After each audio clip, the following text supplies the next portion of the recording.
तरी पहा मित्रांनो,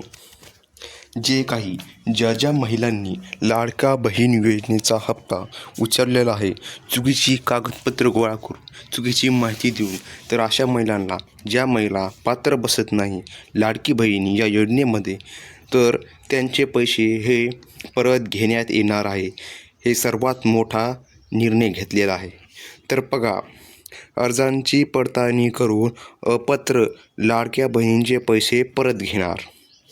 तर कोणी सांगितले?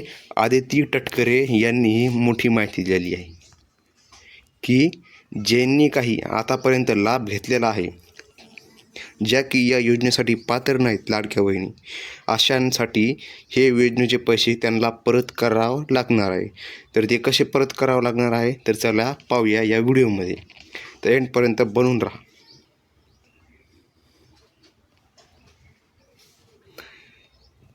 लाडकी बहीण योजना, आदिती तटकरे खोटी माहिती देऊन काही महिलांनी लाडकी बहीण योजनेचा लाभ घेतला आहे.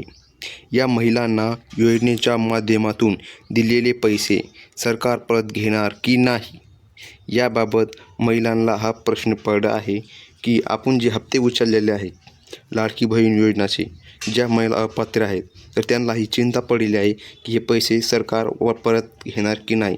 तर याचे उत्तर आहे होय, सरकार त्या महिलांचे पैसे परत घेणार आहे. याबाबत महिला व बालकल्याण मंत्री आदिती तटकरेंनी यांना प्रश्न विचारल्यानंतर त्या काय म्हणाल्या, तर आपण पाहूया. तर त्या असं म्हणाल्या, कोणी म्हणलं की पैसे परत घेणार नाही? म्हणजे बघा, असं कोण म्हणलं की महिलांचे पैसे परत घेणार नाही की ज्या अपात्र असून त्यांनी हप्ते उचलले आहे, तर त्यांना परतफेड ही करावीच लागणार आहे, अशा आदिती तटकरे या म्हणाल्या. सरकारी चलनाच्या माध्यमातून ते पैसे राज्य शासनाच्या तिजोरीमध्ये येतील. तर बघा, जे काय सरकारी चलन आहे, तर सरकारी चलनाच्या माध्यमातून हे पैसे तुमचे परत घेतले जाणार आहे. हा राज्य शासनाची तिजोरी असते, त्यासाठी अर्थनियोजन विभागाशी आमचा संपर्क चालू आहे.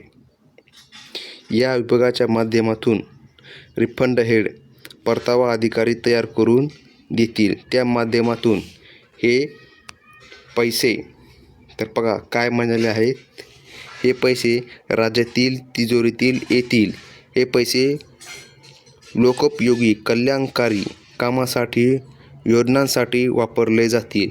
इतर योजनांमध्ये जशी रूटीन रिफंड स्कीम, नियमित परवाना प्रणाली असते, तशी प्रणाली इथे देखील सुरू होईल. ज्यांनी चुकीची माहिती देऊन या योजनेचा लाभ घेतला आहे, त्यांचे पैसे त्यांना परत करावेच लागणार आहे. तर बघा की ज्या लाडक्या बहिणींनी चुकीची माहिती देऊन, चुकीचे कागदपत्र गोळा करून, ज्या की अपात्र आहेत, ज्यांचे उत्पन्न 3 लाख, 2.5 लाख, 5 लाख असे आहे, ज्यांच्याकडे बंगला आहे, तर असल्याचे पैसे सरकार परत घेणार आहे. तर कशाच्या माध्यमातून? तर चला ते पाहू. सरकारी चलनाच्या माध्यमातून हे पैसे तुम्हाला परत करावे लागणार आहेत. हे पैसे तुमचे कट होणार आहे, जे ज्यांचा की तुम्ही लाभ घेतलेला आहे. फक्त अपात्र महिलांचेच कट होणार आहे. ज्या महिला पात्र आहेत, अशांना 1 रुपयासुद्धा काही कट होणार नाही. तर हे मोठा निर्णय होता, जे की आदिती तटकरे यांनी माहिती सांगितली. तर मित्रांनो, एवढीच होती माहिती. तर आपला व्हिडिओ आवडल्यास लाईक नक्की करा.